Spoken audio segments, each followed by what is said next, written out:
नमस्कार श्रोतागणों। हम अध्यात्म से जुड़े हुए हैं और अध्यात्म में रहने के कारण जो निरीह प्राणी पशु हुआ करते हैं उनकी भी चिकित्सा से संबंधित अध्ययन किया है, क्योंकि उनको देखने वाले बहुत कम व्यक्ति मिलते हैं, खास करके जो सुदूर देहात क्षेत्र है उसमें। और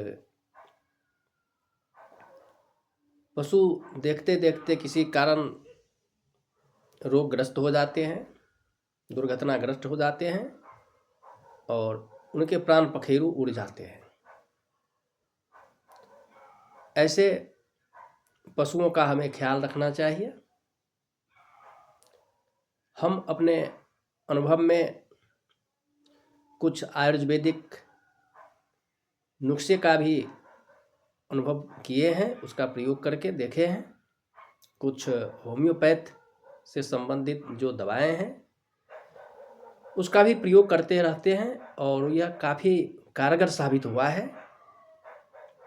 मैं चाहता हूं कि अपने इस अनुभव को हम अपने जो प्रिय श्रोतागण हैं, श्रोता बंधु हैं, उनको शेयर करूं और जो चिकित्सक हैं उनसे उन तक पहुंचने से पहले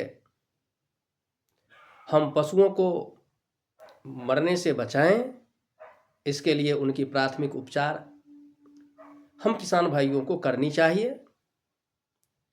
तो आइए हम इसी संदर्भ में बात करते हैं। खास करके जो पशु सर्पदंश के शिकार हो जाते हैं और उनका सही समय पर उपचार नहीं हो पाता है, जिसके कारण वे देखते देखते अपना दम तोड़ देते हैं और हम मनुष्य उन्हें देखते ही रह जाते हैं, क्योंकि हमारे बीच ज्ञान का अभाव है और हम यूं कहें कि संवेदना का भी अभाव है। तो ऐसे प्राणियों को बचाने का प्रयास करना चाहिए। प्रायः बरसात के समय में घर के आसपास खेतों में बड़े बड़े घास उग जाते हैं और उस घास में जहरीले सर्प छुपे रहते हैं।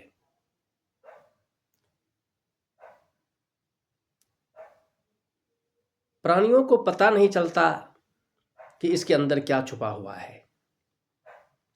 जब कोई पालतू पशु वहां घास चरने के लिए जाता है तो दुश्मन के रूप में छुपा हुआ वह जहरीला सांप पशु को काट लेता है। अगर उसका समय पर सही उपचार कर दिया जाए तो उनके प्राण बच जाते हैं। तो आइए अब हम जानते हैं कि कैसे हम समझेंगे कि इसे सर्प ने काटा है। इसके कुछ लक्षण होते हैं। पशु को जब सर्प काटता है तो सबसे पहले उसके जो अंग होते हैं उस अंग में शिथिलता सी आ जाती है, वह उदास हो जाता है और जो कटा हुआ स्थान होता है उसमें सूजन आ जाती है।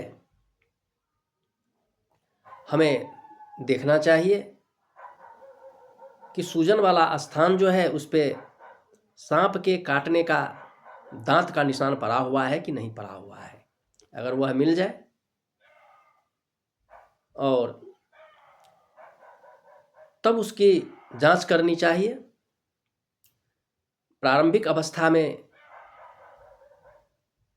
जब सर्प का विष पशु के शरीर में प्रवेश करता है तो उसके नाड़ी की गति तेज हो जाती है, लेकिन जो जो विष रक्त के साथ मिश्रित होता है रक्त गाढ़ा हो जाता है और नाड़ी की गति भी धीमी पड़ जाती है, रक्त का संचार धीरे धीरे होने लगता है। उनकी आंखें पथरासी जाती है और मुंह से विष मिश्रित झाग निकलने लगता है। इससे पूर्व ही हमें क्या करना चाहिए, जो ही हमें थोड़ा सा भी शंका हो कि इसे सर्प ने काटा है, तो काटे हुए स्थान से कुछ ऊपर हमें किसी रस्सी से कस करके बांध देनी चाहिए और जहाँ काटने का लक्षण दिखाई पड़ता है वहाँ पर चीरा लगाना चाहिए। वह चीरा क्रॉस करके एक्स के रूप में लगानी चाहिए।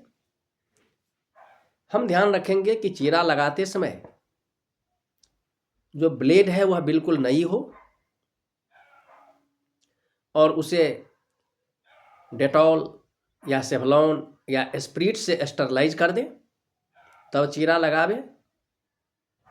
इस बात का भी ध्यान रखें कि चीरा ज़्यादा गहराई तक नहीं लगे। उसके बाद धीरे धीरे खून को निकालने का हम प्रयास करेंगे, दबा दबा करके उस जगह पर देखेंगे कि खून का रंग जो है वह काला निकल रहा है। खून का रंग अगर काला है तो समझ जाएं कि इसे जहरीला सर्प ने काटा है। और जब तक काला रंग का खून निकल रहा है तब तक उस खून को निकालते रहेंगे। जब कालापन बंद हो जाए तो पुनः उसमें अगर संभव हो तो पोटासियम परमैंगनेट लेकर के, जिसको हम लाल दवा के नाम से जानते हैं, उसमें भर देंगे और पुनः उस पर पट्टी बांध देंगे। अगर यह पोटासियम परमैंगनेट घर में उपलब्ध नहीं हो तो आक का पौधा जहां तहां मिल जाता है, हम आक के पौधा से उसकी पत्ती तोड़ करके उसका दूध एक जगह एकत्र कर लेंगे और उस आक के दूध में नौसादर डाल करके उसका लेप तैयार करेंगे और उस जख्म पर तब तक भरते चलेंगे जब तक खून का बहना बंद नहीं हो जाए।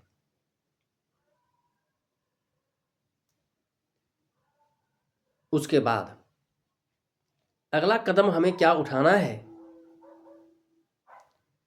तो देहात में खास करके वृद्ध महिलाएं जो होती है वह हुक्का का प्रयोग करती है। हम प्रयास करेंगे कि जो हुक्का पी रहे हैं तो हुक्का के अंदर का जो मैल है, कालापन, वह थोड़ा सा खरोच के निकालेंगे, हुक्का का पानी लेंगे और वह मैल जो है उस हुक्का के पानी में मिला देंगे और उस हुक्के के पानी में लगभग 4-5 चम्मच गुड़ मिला देंगे और गुड़ मिला करके उसको अच्छी तरह से घोल देंगे और यह जो घोल है वो पशु को हम पिलाएंगे। यह हुक्का का मैल, हुक्का का पानी और मिश्रित गुड़ यह रक्त से विष को निकालता है, विष को कम करता है और रक्त को पतला करता है। उसके साथ ही साथ एक स्प्रिट ऑफ अमोनिया आती है, याद रखेंगे भाइयों। यह स्प्रिट ऑफ अमोनिया जो होता है यह पशु को थोड़ा थोड़ा पिलाएंगे, इससे पशुओं के हृदय में शक्ति आती है और विष के प्रभाव को कम करता है। हमें ध्यान रखना है कि जिस दवा का प्रयोग करेंगे वह धीरे धीरे और कम मात्रा में प्रयोग करेंगे। ये हमारे प्राथमिक उपचार हुए। और जब पशु को थोड़ा सा भी होश आ जाए तो अगर बगल में सरकारी अस्पताल है या कोई सरकारी डॉक्टर हैं या कोई अच्छे डॉक्टर हैं तो उन्हें बुला करके पुनः पशुओं की हमें जांच करा लेनी चाहिए। अगर इतना हम कर देते हैं तो निश्चित रूप से जो सर्पदंशित पशु है उसका जान बच जाता है। संभव हो अगर मोर का पंख मिल जाए तो 2-4-10 पंख लेकर के मोर के पंख की वहां पर हम धूनी रमा देंगे ताकि पशु के नाक के माध्यम से मोर के पंख का धुआं उसके शरीर के अंदर प्रवेश करे और मोर पंख का धुआं जो होता है वह सर्प के विष को दूर करने में रामबाण का काम करता है, क्योंकि उसमें चांदी होता है, मरकरी होता है। और मरकरी चांदी का जो धुआं होता है जिसको हम अंग्रेजी में सिल्वर कहते हैं, इसका जो धुआं होता है यह भी सर्प विष को बहुत हद तक दूर कर देता है। तो किसान भाइयों, आप लोग ख्याल रखेंगे। हमने जो 2-3 उपचार बताए हैं, पहला चीरा लगाना, दूसरा जो हमने उपचार बताया है हुक्के के पानी का प्रयोग करना, उसमें गुड़ मिला करके देना, मोर पंख की धुआं लगाना और स्प्रिट ऑफ अमोनिया इसका घोल थोड़ा थोड़ा करके पिलाना। इससे आप अपने पशुओं को बहुत हद तक सर्पदंश से बचा सकते हैं। ये तो हमारे घरेलू उपाय हुए। और एक बात का और ख्याल रखेंगे, होम्योपैथ में एक दवा आती है जिसका नाम है नाजा। अगर यह नाजा का मदर टिंक्चर मिल जाए या इसका 200 पावर मिल जाए तो 2-2 बूंद करके 1-1 घंटे के बाद पशु को थोड़ा सा सुसुम पानी में मिला करके यह पिलाते रहें। यह भी सर्प के विष को बहुत हद तक कम करता है। और अगर इन सारे उपाय को हम अपनाते हैं तो आप पशुओं को मरने से बचा सकते हैं, सर्प विष को खुद ब खुद दूर कर सकते हैं। लेकिन इस बात का ख्याल जरूर रखेंगे कि ये तो हमारे प्राथमिक उपचार हुए। जहां तक संभव हो जो अच्छे चिकित्सक हैं उनसे जरूर सलाह ले लेंगे। और प्राथमिक उपचार आपने पशुओं को जहां तक किया है, जो भी दवाएं चलाई है, इसकी जानकारी आप चिकित्सक के आने के बाद उन्हें दे देंगे ताकि वे पशुओं की अच्छी तरह से जांच कर लेंगे और उसके बाद और क्या दवा चलनी चाहिए वो चलाएंगे। और अगर विष पूरा उतर चुका है तो फिर आगे दवा चलाने की कोई आवश्यकता नहीं है।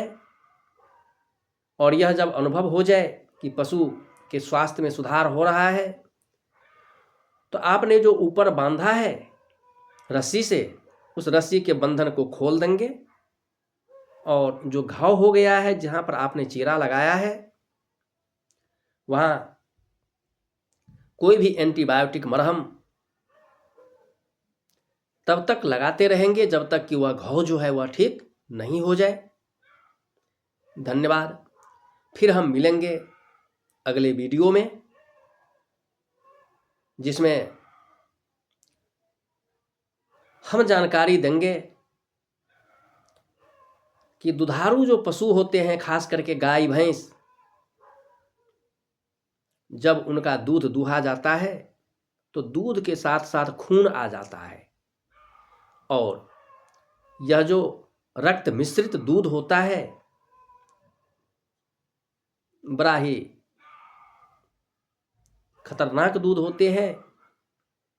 हम यूं कहें कि यह किसी भी काम का नहीं होता है और यह एक गंभीर बीमारी है। इसकी भी हमारे आयुर्वेद में इलाज है, जिसे हम घरेलू नुस्खा के रूप में अपनाते हैं, और हमारी होम्योपैथिक भी इसकी दवाएं हैं, प्रसिद्ध दवाएं हैं, मशहूर दवाएं हैं। इसके संदर्भ में हम अगले वीडियो में जानकारी देंगे। धन्यवाद। किसान भाइयों, आप अपने घर में नौसादर, स्पिरिट ऑफ अमोनिया